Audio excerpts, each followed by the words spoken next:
Attendez, est-ce que vous voyez cette couleur? C'est ce qui va tout changer. Préparez-vous à une recette où rien n'est ce qu'il semble être. On commence par ce qui semble être de simples raisins rouges. Mais la magie, c'est que ces petits gars cachent un secret beaucoup plus grand que leur jus. On mixe tout ça. Beaucoup de gens s'arrêteraient là pour faire un jus, mais nous, on vise le niveau supérieur. Regardez comment cette couleur se transforme. C'est la base de notre mystère violet. On filtre pour ne garder que l'essence pure. C'est l'âme de notre recette. Concentré, prêt à débloquer son plein potentiel. Passons au corps de la recette. De la farine, de l'eau, l'ingrédient secret n'est pas encore là. Sincèrement, le pétrissage, c'est mon cardio de la semaine. Ça vous rappelle la pâte de quoi? Dites-moi en commentaire. On revient à notre cœur violet. Au feu de bois pour le goût rustique, on ajoute le sucre et le lait concentré. On ne fait pas de la confiture classique.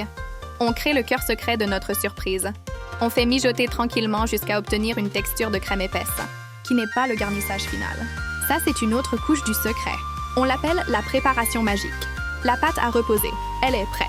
On la travaille un peu sur le plan de travail. C'est la toile blanche de notre chef-d'œuvre.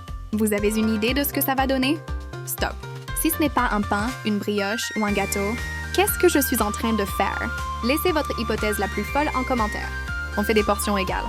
On étale finement. Attention, la pâte doit rester épaisse pour contenir notre future bombe de saveur. C'est le moment crucial de la formation. C'est l'heure de la farce.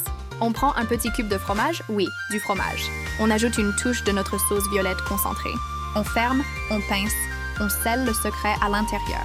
C'est comme emballer un cadeau très, très gourmand.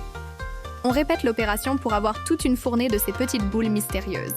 On les aligne parfaitement dans le panier vapeur. Elles sont prêtes à passer à l'étape suivante, la métamorphose. Pour leur donner cette teinte marbrée, on badigeonne d'un peu de liquide. C'est la touche artistique. On recouvre et on laisse la vapeur faire son travail. C'est là que le pain va absorber toute l'essence de notre couleur. Prêt pour la révélation? Tada! Regardez ça! C'est un pain vapeur fourré au fromage fondant et à la crème de raisin violette. Mélange est dingue. Le fromage qui file, la couleur, on dirait un nuage. C'est tellement bon que je me demande si je vais en laisser pour le reste de la famille. Le sucre du raisin, le côté salé du fromage, c'est l'équilibre parfait. Vous devez essayer ça. Si vous aussi vous voulez d'autres recettes secrètes comme celle-ci, abonnez-vous, laissez un like pour me le faire savoir et partagez à votre meilleur ami.e gourmand.e. À la prochaine!